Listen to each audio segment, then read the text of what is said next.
Hey everyone, आप सबको जितिया पर्व की बहुत बहुत शुभकामनाएं और welcome back to my channel. So ना अभी शाम होने वाली है तो मैं भी यहाँ पूजा के लिए तैयार हो रही हूँ।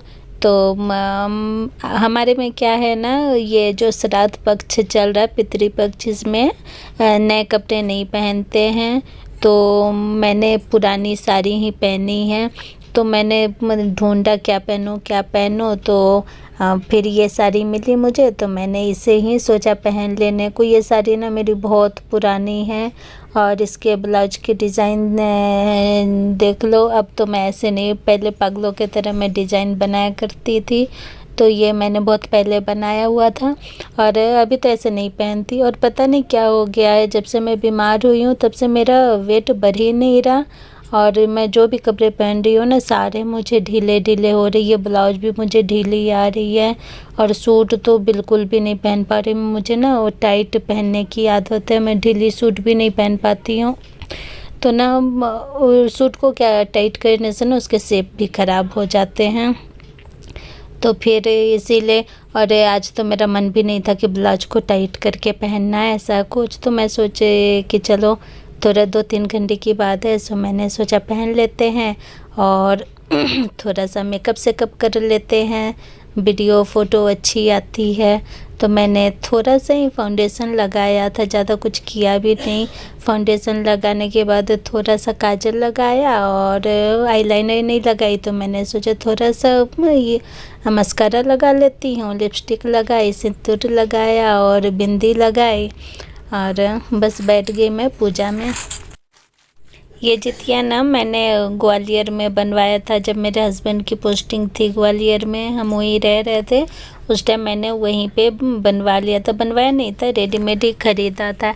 एक्चुअली ये इस बात को कुछ 14-15 साल ही हो रहे जब मैंने जितिया करना शुरू किया था। उसके पहले ना मैं एकदम बेवकूफ़ सी थी, मैं कोई व्रत नहीं किया करती थी और मुझे पता नहीं, मन ही नहीं लगता था, मुझे नियम उयम कुछ पता ही नहीं लगते थे, इसलिए मैं कोई व्रत ही नहीं करती थी। फिर मेरी बहन है तो उसने मेरे से व्रत करवाना शुरू किया, तो फिर मेरे बच्चे काफ़ी बड़े हो गए थे। उसके बाद मैंने जितिया करना शुरू किया। तो 2 साल करने के बाद मैं एक दिन ऐसी दुकान में गई थी सोनार के पास, तो मैंने उसको पूछा था जितिया होता है ऐसा तो है क्या, तब मुझे पता लगा वहाँ तो जितिया भी मिलते हैं। फिर मैंने वहीं से ख़रीद लिया था। उसके बाद तब से मैं तो वहाँ मंदिर में भी जाया करती थी ग्वालियर में, पर यहाँ आने के बाद, बेंगलोर आने के बाद तो पिछले साल भी मैं गई थी, उसके पिछले साल भी गई थी, पर इस साल मेरा मन ही नहीं हुआ जाने का। तो वैसे भी मैं मंदिर भी जाती हूँ ना, तो घर में पूजा करती हूँ उसके बाद ही जाती हूँ, चाहे तीज हो और जितिया हो, मैं घर में ही पूजा करती हूँ। तो यहाँ मैं कथा पढ़ने वाली हूँ, उसके लिए हाथ में थोड़ा सा फूल, अक्षत, गंगा जल ले रही हूँ। तो उसके बाद हाथ में लेकर फिर मैं कथा पढ़ना शुरू करूँगी। मंदिर में जाने से क्या ना, हमारे यहाँ सभी जगह के लोग रहते हैं अलग अलग एरिया से, तो उनके क्या ना सबके अलग अलग नियम होते हैं, विधि होते हैं, तो मेरे को समझ नहीं आता, मैं कंफ्यूज हो जाती हूँ। इसलिए मेरा जो विधि है तो मैं उसी हिसाब से, तीज हो या जितिया, मैं घर में अपने हिसाब से पूजा कर लेती हूँ, फिर मंदिर जाती हूँ। पर इस बार मैंने सोचा मैं जाऊँगी नहीं, घर में ही कर लूँगी पूजा। और किताब रखी हुई है मैंने, तो अपने ही पढ़ लेती हूँ। तो चलिए स्टार्ट करते हैं कथा तो मैं खुद ही पढ़ के खुद ही सुन लेती हूँ, क्योंकि मेरे घर में किसी को हिंदी पढ़ने ही नहीं आती है, तो बस मैं हिंदी पढ़ना जानती हूँ, तो बस मैं खुद ही पढ़ती हूँ। एक बार नैमिषारण्य के निवासी ऋषियों ने संसार के कल्याणार्थ सूत जी से पूछा, कलिकाल में लोगों के बालक किस तरह दीर्घायु होंगे, सो कहिए। सूत जी बोले, जब द्वापर युग का अंत और कलयुग का आरंभ था, उसी समय बहुत सी शोकाकुल स्त्रियों ने आपस में सलाह की। और यहाँ कथा समाप्त हो गया और मैंने पढ़ ली कथा पूरी। तो मैंने रिकॉर्ड नहीं की, पूरी रिकॉर्ड करने जाती तो बहुत लंबी वीडियो हो जाता। उसके बाद मैंने यहाँ पे आरती गाया।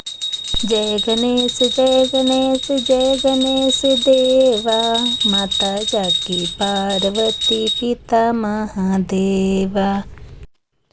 पूजा ख़त्म करके तो मैंने थोड़ी देर जितिया को रहने दिया है।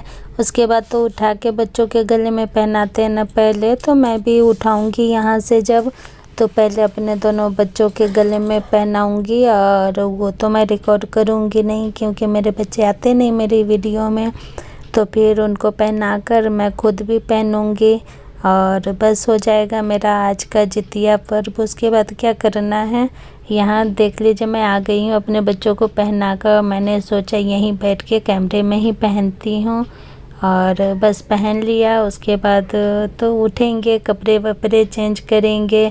मैं भूखी हूँ पर घर में बाकी लोग तो खाएंगे, इसीलिए अब यहाँ से जाऊँगी तो चेंज करने के बाद खाना बनाऊँगी। खाना बनाकर फिर कल पारण है ना, तो पारण तो सुबह आज मैं सो जाऊँगी। तीज में तो नहीं सोते हैं ना, पर जितिया में मैं सो जाती हूँ। तो अब खाना वाना बना के सो जाऊँगी, फिर मिलूँगी नेक्स्ट वीडियो।